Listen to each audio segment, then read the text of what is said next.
Major साहब for joining the show. Thank you Fakhar साहब, बुलाने के लिए बहुत बहुत शुक्रिया आपका। मेजर साहब, एक तो स्टार्ट इससे लूंगा क्योंकि आजकल बड़ा पाकिस्तान में भी टीवी चैनल्स पे और बाकी जगहों पे अग्निपथ का बहुत ज्यादा मतलब बात हो रही है इस चीज के हवाले से।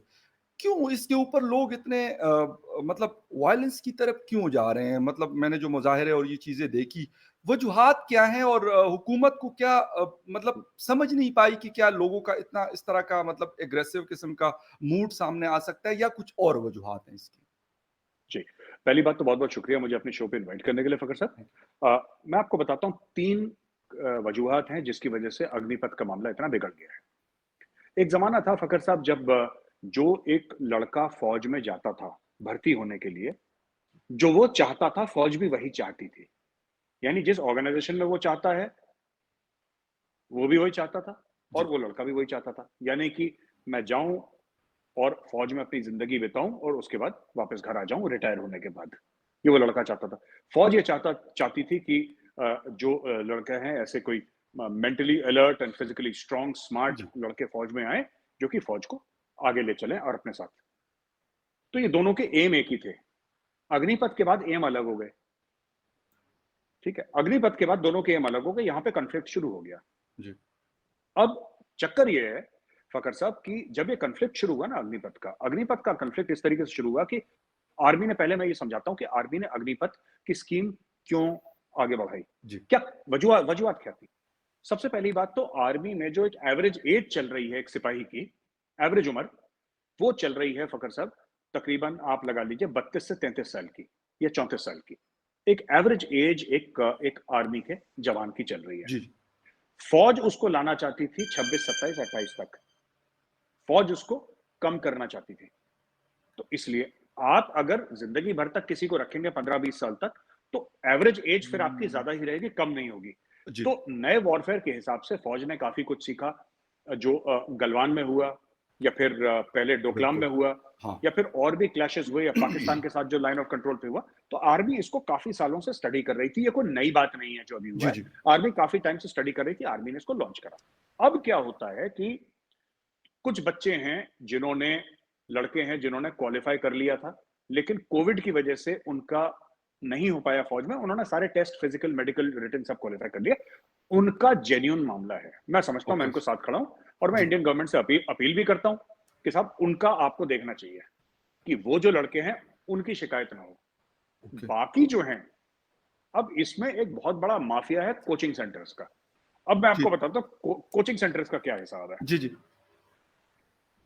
चाहे वो सिविलियन चलाए, चाहे कोई एक्स सर्विसमैन चलाए, इंडिया में ऐसे कई हज़ारों ट्रेनिंग सेंटर हैं, जो कि ट्रेन करते हैं लोगों को अलग-अलग चीज़ों के लिए। जैसे मेडिकल के लिए कोचिंग सेंटर है, जी। जैसे कि इंजीनियरिंग के लिए कोचिंग सेंटर है। कोटा एक बिल्कुल। जगह है जो बड़ी फेमस है राजस्थान में, जहाँ पे जी। ऐसे कोचिंग सेंटर्स हैं। उसी तरीके से इंडिया के कई स्टेट्स पे रिक्रूटमेंट के लिए, फौजी भर्तियों के लिए ट्रेन करने के लिए लोगों को फिजिकल और रिटन टेस्ट में कोचिंग सेंटर्स बने हुए हैं। जी। जी। अच्छा, तो इसमें 3 किस्म के लोग हैं जो कि इस पूरे मेथड में इन्वॉल्व्ड हैं, पूरे चीज़ों में, इस प्रक्रिया में, इस पूरे प्रोसेस में इन्वॉल्व्ड हैं। पहला तो फ़खर साहब वो लड़का जो फ़ौज में जाना चाहता है। जी। उस बंदे के ये मन में है कि मैं मुल्क की खिदमत करूँ, मैं वर्दी पहनूँ, मैं मुल्क के लिए काम करूँ, मैं इस उसके दिमाग में ये चल रहा है। तो वो मोटिवेटेड है। वो ये चाहता है करना, जो लड़का है। दूसरी तरफ उस लड़के का समाज है, जिसमें शामिल उसके माँ-बाप। माँ-बाप देश की सेवा का नहीं सोच रहे। माँ-बाप के दिमाग में पिक्चर कुछ और चल रही है। सरकारी नौकरी मिल जाएगी, पेंशन मिलेगी, बिल्कुल। ज़िंदगी भर के लिए लड़का हमारा सेट हो गया, इसकी शादी हो जाएगी, अच्छे घर से बहू आ जाएगी सही। और अनफॉर्च्यूनेटली जबकि इंडिया में टोटली इल्लीगल है और क्रिमिनल ऑफेंस है, बहुत सारा दहेज भी मिल जाएगा। बिल्कुल। बिल्कुल। ये ये दूसरा ही गेम चल रहा है यहाँ पे, जी। जी। राइट? ये दूसरा गेम चल रहा है। तीसरा गेम चल रहा है जो कि कोचिंग सेंटर का स्टाफ है। कोचिंग सेंटर वाले ने इनके माँ-बाप से, उस लड़के के माँ-बाप से, जैसे कोई है, एक्स लड़का है, उसके माँ-बाप से बोला कि मैं आपके बच्चे को फौज के लिए तैयार करूँगा, ये जी। भर्ती में बिल्कुल निकल जाएगा, मेरा बहुत एक्सपीरियंस है, मैं खुद पहले फौज में था या नहीं भी था, मेरे अंडर फौजी हैं जो उसको जी। जी। ट्रेन करेंगे, आप मुझे सही। 5 लाख रुपए दे दो। तो अब वो गरीब माँ-बाप ने लोन लिया, किसी से पैसा लिया, कुछ लिया, ज़मीन बेची, जो भी करा, उसको 5 लाख रुपए दे दिए। 5 लाख रुपए क्यों दिए? कि भाई फौज में हमारा बच्चा भर्ती हो जाएगा, सरकारी नौकरी लग जाएगी, बिल्कुल। जिंदगी भर तक रहेगा, उसके बाद पेंशन मिलेगी, मेडिकल वेडिकल सब कुछ इनका हो जाएगा। जी। बीच में आ जाती है स्कीम अग्निपथ की, जिसमें बोलते हैं कि तुम फौज में 4 साल के लिए आओगे, उसके बाद 25% अंदर और बाकी 75% बाहर चले जाएंगे। जी। फिर वो किसी और फोर्स में चले जाएंगे, पैरामिलिट्री में चले जाएंगे, ओके। बीएसएफ आईटीबीपी में चले जाएंगे, लेकिन वो फौज में नहीं रहेंगे। राइट। माँ बाप पूछने लग गए कोचिंग सेंटर वालों से कि हमने तो तुम्हें 5 लाख रुपए दिए थे, क्या हुआ उसका? जी।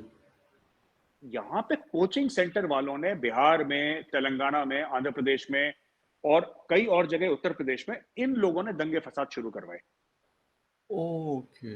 राइट। ये जो सही। ये जो क्योंकि आपने आपने अग्निपथ स्कीम लाके आपने कोचिंग सेंटर खत्म कर दिया। अब आप ही बताइए, कोई गरीब माँ बाप या मध्यम वर्ग का माँ बाप, लोअर मिडिल क्लास का माँ बाप या मिडिल क्लास का माँ बाप, क्या वो 4 साल के लिए किसी को 5 लाख रुपए देंगे ट्रेनिंग के लिए? नहीं कभी देंगे। नहीं हो जिस सकता। नो जिसमें पॉसिबल। श्योरिटी नहीं है, श्योरिटी नहीं है, वो तो कोचिंग है, हो जाए तो हो जाए, नहीं हो तो बिल्कुल नहीं हो हो। जाता। ओके। तो राइट। ये यहां से शुरू होता है अग्निपथ के जो राइट्स का मामला।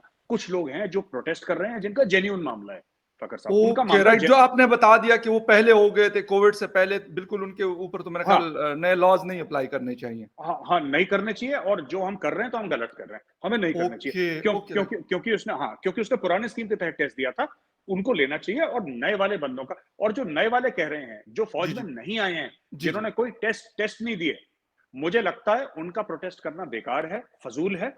क्योंकि भाई फौज अपने हिसाब से चलेगी, आपके हिसाब हाँ से चलेगी नहीं। हाँ हाँ हाँ हाँ, बिल्कुल। जो फौज को अच्छा लगे फौज वो करेगी। तो ये बेसिकली एक बैकग्राउंड है फकर साहब, जो पूरा हो रहा है यहाँ अच्छा, भाई साहब, एक छोटे से इसी से रिलेटेड फिर दूसरे टॉपिक की तरफ जाएंगे, लेकिन ये कि एक तो मैंने ये सवाल सुना है कि लोग कहते हैं कि अगर 4 साल के लिए हम फौज में चले जाते हैं तो उसके बाद हमारा फ्यूचर क्या होगा, जो बच्चे ज्वाइन करना चाहते हैं। एक तो ये है। कुछ ये कहते हैं कि क्योंकि फौज एक शायद बड़ा इदारा है पाकिस्तान में भी, इसमें क्योंकि सबसे ज्यादा मेरा ख्याल एम्प्लॉयमेंट इसी में मिलती है पाकिस्तान, पुलिस में मुख्तलिफ जगहों पे मुख्तलिफ प्रोविंसेस में, और फौज के अंदर क्योंकि जॉब ज्यादा आ जाती हैं तो चलो लोगों को नौकरियां लग जाती हैं।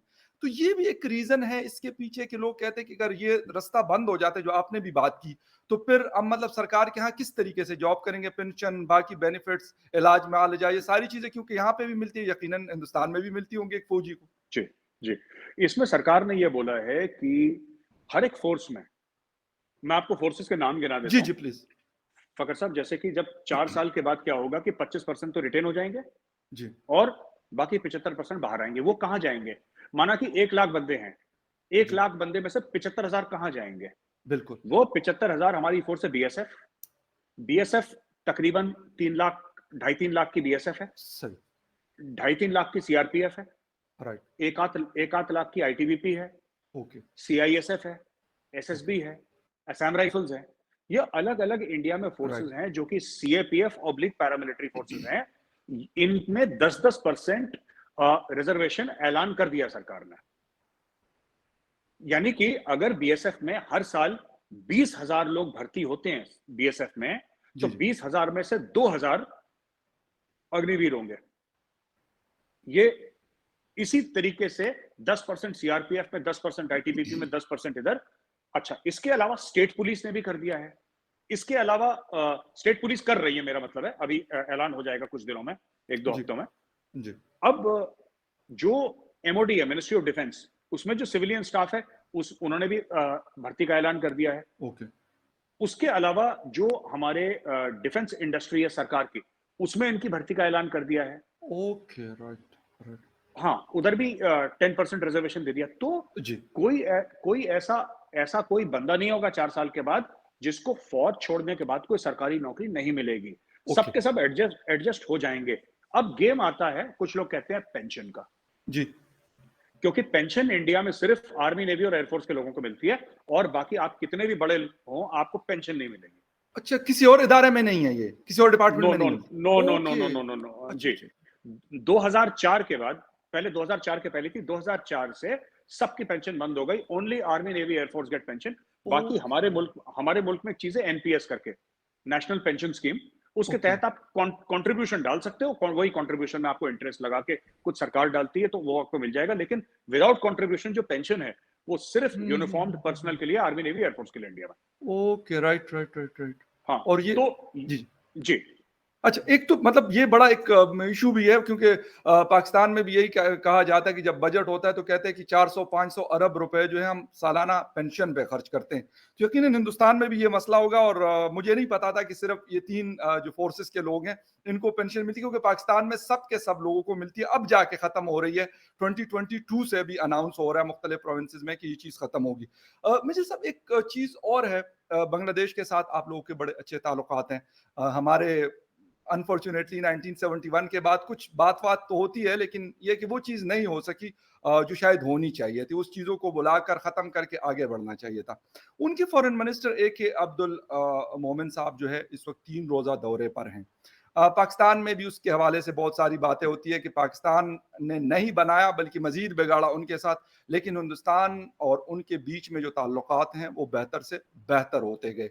क्या वजह है कि मतलब पाकिस्तान की 1971 वाली गलती या कोई और मिस्टेक ऐसी है जिसकी वजह से अभी तक बांग्लादेश के साथ हमारी वो वाली बातचीत या वो वाला रिलेशनशिप बिल्डअप नहीं हुआ जो हिंदुस्तान का है? फखर साहब, मुझे नहीं लगता कि 1971 का इससे कोई लेना देना है। ओके। क्योंकि 1971 को बीते हुए 50 साल हो गए, बिल्कुल। और लोगों की यादों से भी निकल गया है मामला। वो एग्जैक्टली। जंग जो हुई थी और बांग्लादेश बना था, ईस्ट पाकिस्तान बांग्लादेश बना, वो लोगों की यादों से निकल गया है मामला।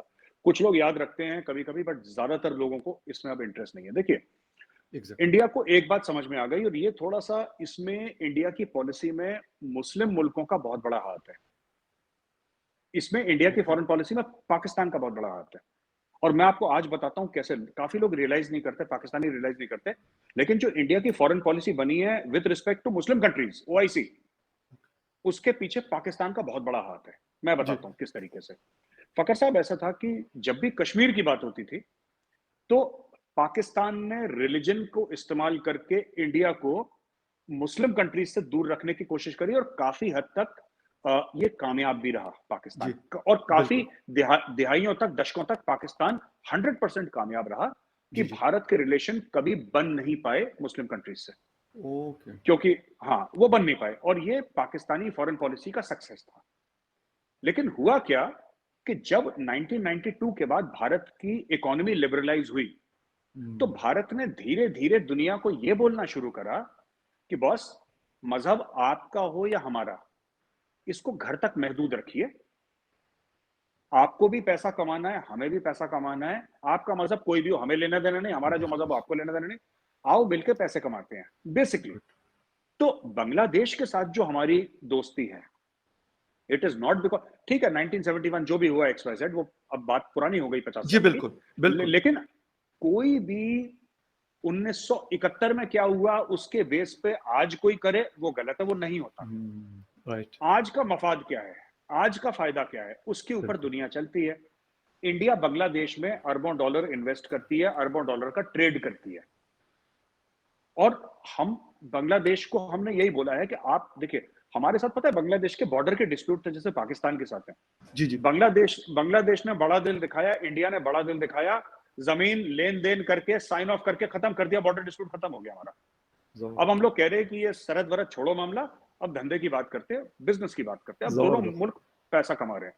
बिल्कुल। बांग्लादेश को पता है कि भारत के बिना बांग्लादेश का मामला नहीं चल सकता, क्योंकि सबसे बड़ा एग्जैक्टली। खिलाड़ी इधर भारत है, और बिल्कुल। भारत को भी बांग्लादेश की जरूरत है। और फकर साहब, भारत ने एक मैच्योर मैसेज दिया बांग्लादेश को, ये जबानी बोला नहीं, जी, जी। लेकिन एक अंडरस्टैंडिंग है कि आप और हम भाई तो हैं, लेकिन भारत आपका बड़ा भाई नहीं है, हम बराबर के भाई हैं। ओ, जबरदस्त। है ना, आप और हम गुड। भाई हैं, लेकिन समझ। भारत आपका बड़ा। आप ये मत सोचिएगा कि आपकी इकोनॉमी से 5-7 गुना भारत की इकोनॉमी हाँ। है और 130 करोड़ लोग हैं तो हम आप पे हावी, हमें आप पे हावी होने में कोई इंटरेस्ट नहीं है। आओ दोनों बैठ के धंधा करते हैं। गुड। सो यही चीज भारत ने नेपाल को बोली, यही चीज भारत ने श्रीलंका को बोली, यही चीज भारत ने सबको बोली। तो इसीलिए वो आए हैं, और हमारे जो टाइज हैं वो 90% नेशन से इकोनॉमिक ट्रेड के ऊपर हैं। और ये क्या हुआ कि जब पाकिस्तान ने बड़ी सक्सेसफुल फॉरेन पॉलिसी के तहत एक जमाने में, मैं बिल्कुल। मैं 50s 60s 70s 80s की बात कर रहा हूँ, मिड ओके। 90s तक की बात कर रहा हूँ, जी, जी। क्योंकि इंडिया के पास फॉरेन रिजर्व था नहीं, इंडिया के पास पैसा था नहीं। अब आप अरब देशों से क्या बात करेंगे, आप उनसे क्या मांग लेंगे और वो आपको यस। क्या दे देंगे? आपका तो एग्जैक्ट। बैंक खाली था। इंडिया के पूरा जो इंडिया का सोना था एक जमाने में वो आईएमएफ को गिरवी था, वेस्टर्न कंट्रीज को गिरवी था। हमारा सोना आईएमएफ को या वेस्टर्न कंट्रीज को किसी को जी, भी वो जी। गिरवी था। हमारे पास फॉरेन एक्सचेंज रिजर्व खत्म हो गए थे। तो हम एक बार आईएमएफ के प्रोग्राम में गए, फिर नहीं गए। उसके बाद हमने पेट पे पत्थर बांधा, हमें जो करना था करा। हमने बोला भूखे भूखे सोएंगे, कोई बात नहीं, लेकिन अंग्रेज के पास दोबारा नहीं जाना पैसे मांगने के लिए। एक बार मांगा, उसके बाद खत्म कर दिया इंडिया ने।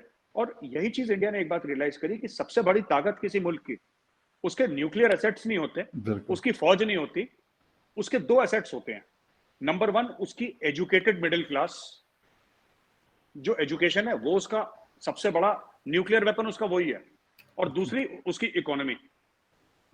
ये अगर दो वेपन आपके पास हैं तो फिर आपको और किसी चीज की जरूरत नहीं है। तो इंडिया ने उसके ऊपर डेवलप करा। ये माइंडसेट चला इंडिया में कि बच्चों को एजुकेशन देना, और ये बहुत 50 से चल रहा है। देश की आजादी के बाद से ये चल रहा है यहाँ पे कि बच्चों को, मिडिल क्लास पेरेंट्स हैं फकर साहब इंडिया में, मैं तो जानता हूँ, जो बच्चों को पढ़ाने के लिए अपनी जमीनें बेच देते हैं, उनकी माएं अपने जेवर बेच देती हैं। और माँ बाप एक रोटी कम खाते हैं पर रोटी अपने बच्चे को खिलाते हैं। इसीलिए आप देखेंगे कि यही जो इंडियन मिडिल क्लास है ना, इसी मिडिल क्लास माँ बाप की वजह से आज ट्विटर का सीईओ, गूगल का सीईओ इंडियन है, बिकॉज ऑफ दिस। एग्जैक्टली, बिल्कुल बिल्कुल। हाँ, और it इसके is not अलावा because भी of, बहुत हाँ, बड़ी बड़ी जी, कंपनीज ऐसी हैं, मतलब गल्फ के जी, हवाले से हमारे भी जी, जान बिल्कुल। पहचान वाले जो लोग वहाँ काम करते हैं, तो अक्सर वो कहते हैं कि यार मतलब बॉस जो है हमारा हिंदुस्तान से ताल्लुक रखता है। जो कंपनियों के मुख्तलिफ कंपनीज के यूएई में, कतर में, कुवैत में, सऊदी अरेबिया में, तो ये बात बिल्कुल है। और मेरे ख्याल में प्राउड की बात है ये बहुत बड़ी कि एक मुल्क ने 10 मतलब जो है 50 सालों में या 40 सालों में अपनी एक चीज को बिल्कुल तब्दील किया।